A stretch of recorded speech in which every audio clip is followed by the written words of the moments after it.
Hello there and welcome. I'm making soup.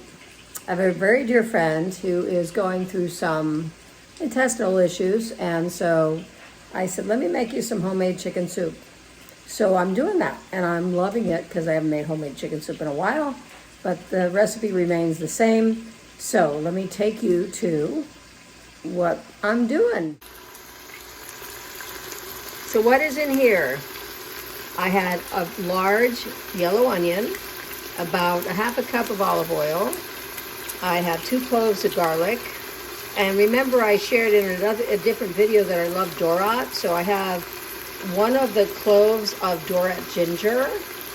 I have about 3 large carrots that are organic, that are washed. Notice they're in big chunks. And then I also have about 4 or 5 celery stalks, also organic because I buy organic everything. Celery that's just been tossed in there. I haven't added any seasonings at this point in time, but there's more to come. What you see happening is that the onion is clear, the carrots are cooking down, the celery is cooking down. And by the way, I left them in big chunks because my friend's issues require her to remove some of the vegetables because she can't eat them right now. So I made them in big chunks, so if you have somebody that just wants broth, I'm going to add some pasta later, but if you want somebody that just wants broth, they can take these pieces out really easily and have a fabulous broth chicken soup. What I have is a whole organic chicken. And I know sometimes we put in bits of chicken or cut up chicken. I want the bones in there because it's for my friend whom I adore. I want her to have the richness of the bones being in the soup as I cook it. So I'm adding the entire chicken in bits. I'm going to cut it up, but I'm also adding the giblets. And I'm doing that specifically because there's additional richness in the giblets being in there. What I'm going to do is tie the giblets up in cheesecloth so they will not fall into tiny little bits. As you can see, I've cut the legs and thighs off the chicken. I've opened up the chicken breast. I'm going to cut down the spine, but I'm leaving the bones in. And right here, I have a neck and a liver, and of course the back, as my father used to call it, the last part over the fence. And I am going to put all of that into cheesecloth and add that to the soup. So what I've taken is the heart, the liver, and the neck, and I put them in cheesecloth, and they're going to go in the pot. The pot is doing happy. I'm starting to add some chicken. Sorry, I'm going to make it horizontal. Starting to add some chicken. I've turned down the temperature to low. And, you know, sometimes people brown the chicken before they put in the vegetables. I'm doing it a little bit backwards. You can certainly do that and add the vegetables later. But I kind of enjoy, specifically because it's for my friend, that I'm doing vegetables first to get a lot of the protein that she needs from the vegetables.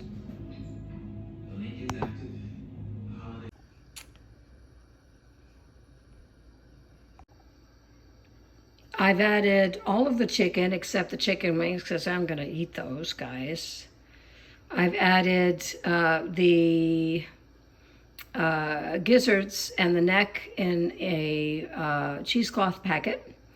I took a picture of that, you saw that. And then I've added all the rest of it. I've included the back because of the bones. The whole goal I have here is not just the chicken meat, but also the bones, because that adds more protein to the soup. I've added about a teaspoon of fresh ground pepper.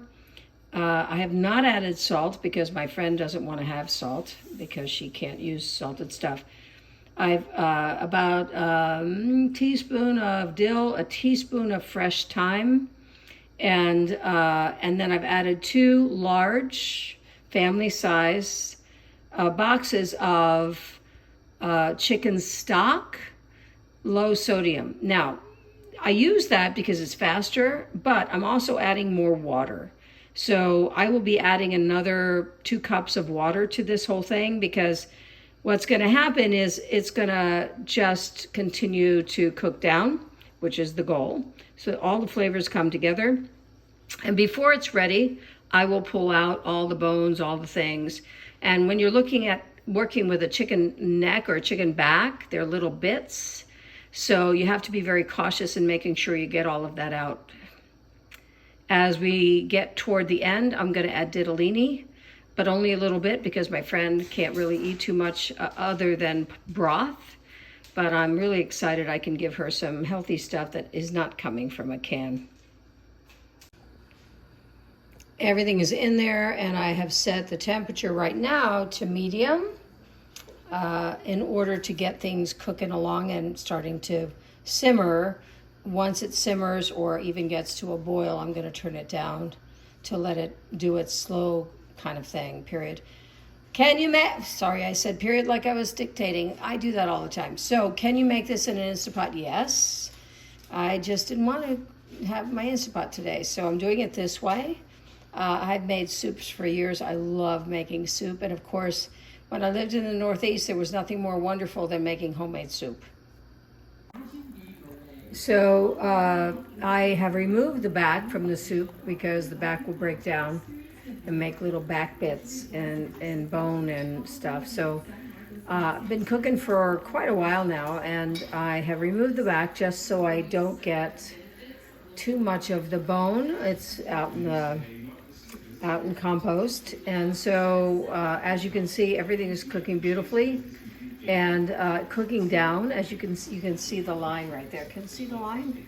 That's where it started. And the goal I have is that it cooks down. I will be adding probably 2 more cups of water to continue the cook down, because that's how all the flavors just come together in just a happy place. And we'll continue. I am just about 30 minutes, a little less than 30 minutes out. There's my clock. I love my clock. From removing the chicken that's on bone still. I'm still letting it cook down, reduce if you will. I'm going to remove the chicken and I'm going to cut the chicken into bits. I'm also probably, because my friend is not able to necessarily eat big pieces of chicken, I'm probably gonna put them into something where she can easily separate them out. But she is going to pull all the vegetables. The whole goal here is to have really good broth, really good healthy broth. I'm gonna add some pasta. But right now, we're about almost 20 minutes away from me pulling the chicken out, cutting it to deboning, and cutting it into bits that I may end up putting into another cheesecloth so that she can add it as she wishes to, or grind it if she needs to. The chicken was removed and cut into pieces. I did not put them in cheesecloth. I just figured she could figure that out. The vegetables were removed and they were given to her as well. So if she wanted to add them to the soup, she could, which is the same for you guys. If you want to leave everything in there, just do it. I added some ditalini pasta, which is kind of like a quarter-inch macaroni. I happen to like ditalini because it's small and easy, and that cooks about 10 minutes or so in the hot broth. That's added at the very end. And then everything comes out.